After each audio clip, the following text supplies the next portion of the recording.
Clip number 1337۔ اس clip میں آپ قرآن پاک کی سورہ مومن کی آیت نمبر 18 سے 19 تک کی تلاوت، ترجمہ اور تفسیر قرآن صراط الجنان سماعت فرمائیں گے۔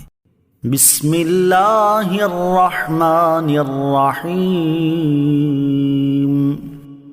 ترجمہ، اللہ کے نام سے شروع جو نہایت مہربان رحمت والا ہے۔ وَأَنذِرْهُمْ يَوْمَ الْآزِفَةِ إِذِ الْقُلُوبُ لَدَى الْحَنَاجِرِ كَاظِمِينَ مَا لِلظَّالِمِينَ مِنْ حَمِيمٍ وَلَا شَفِيعٍ يُطَاعُ۔ ترجمہ، اور انہیں قریب آنے والی آفت کے دن سے ڈراؤ جب دل گلوں کے پاس آ جائیں گے، اس حال میں کہ غم میں بھرے ہوں گے۔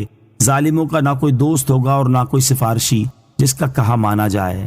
وَأَنذِرْهُمْ يَوْمَ الْآزِفَةِ، اور انہیں قریب آنے والی آفت کے دن سے ڈراؤ۔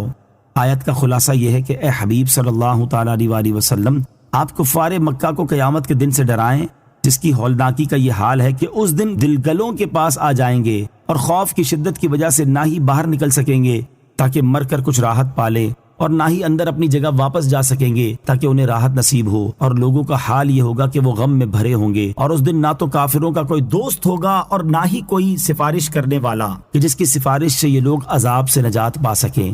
قیامت کے دن مسلمانوں کے دوست اور شفاعت کرنے والے ہوں گے۔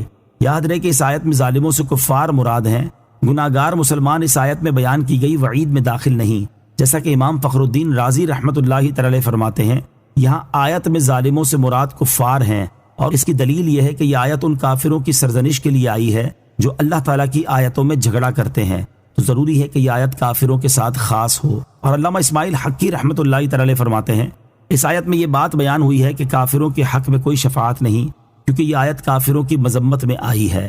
مزید فرماتے ہیں، اس سے ثابت ہوا کہ گناہ گار مسلمانوں کے لیے قیامت کے دن دوست بھی ہوں گے، شفاعت کرنے والے بھی ہوں گے، اور ان کی شفاعت قبول بھی کی جائے گی، اور شفاعت کرنے والے تاجدار رسالت صلی اللہ تعالیٰ علیہ وآلہ وسلم، تمام انبیاء اور مرسلین علیہ الصلوۃ والسلام، مقرب اولیاء کرام رحمۃ اللہ تعالیٰ علیہم، اور تمام فرشتے ہوں گے۔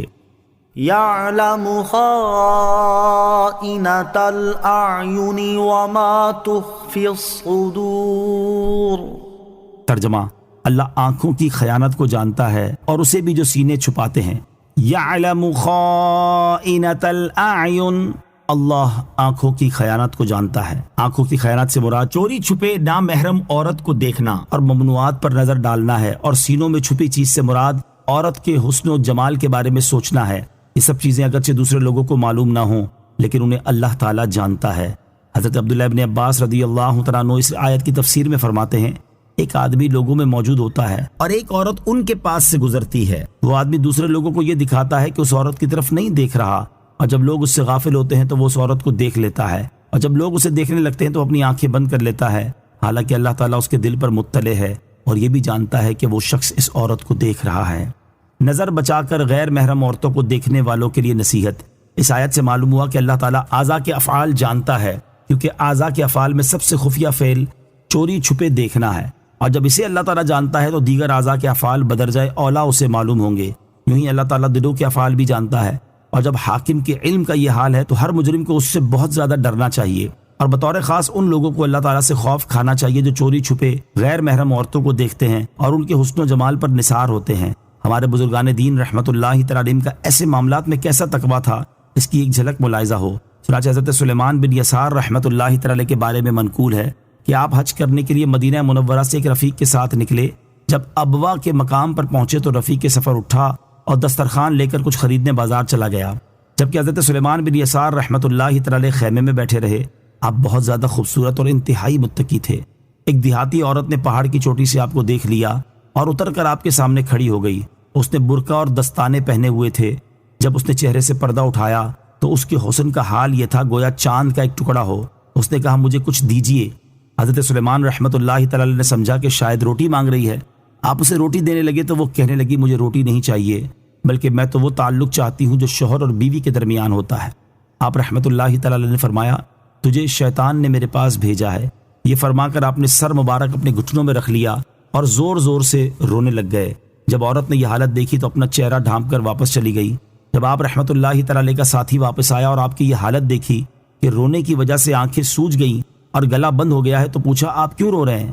فرمایا کوئی بات نہیں، بس مجھے اپنا بچہ یاد آ گیا ہے۔ اس نے کہا اللہ کی قسم کوئی نہ کوئی بات ضرور ہے، ورنہ بچے سے جدا ہوئے تو ابھی 3 دن ہوئے ہیں۔ وہ مسلسل پوچھتا رہا حتیٰ کہ آپ نے اسے دیہاتی عورت کا واقعہ بتا دیا۔ اس رفیق نے دسترخوان رکھا اور رونے لگ گیا۔ آپ نے فرمایا تم کیوں رو رہے ہو؟ اس نے کہا مجھے آپ سے زیادہ رونا چاہیے، کیونکہ اگر میں آپ کی جگہ ہوتا تو شاید اس سے صبر نہ کر سکتا۔